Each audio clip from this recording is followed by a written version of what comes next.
Mga awit, ika-150 kabanata.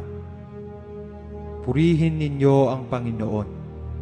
Purihin ninyo ang Diyos sa kanyang santuaryo. Purihin ninyo siya sa langit ng kanyang kapangyarihan.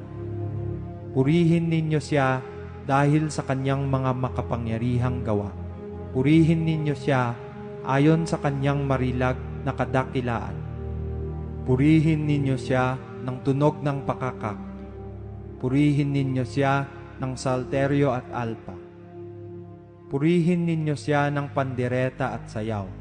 Purihin ninyo siya ng mga panugtog na kawad at ng flota. Purihin ninyo siya ng mga matunog na simbalo. Purihin ninyo siya sa pinakamatunog na mga simbalo.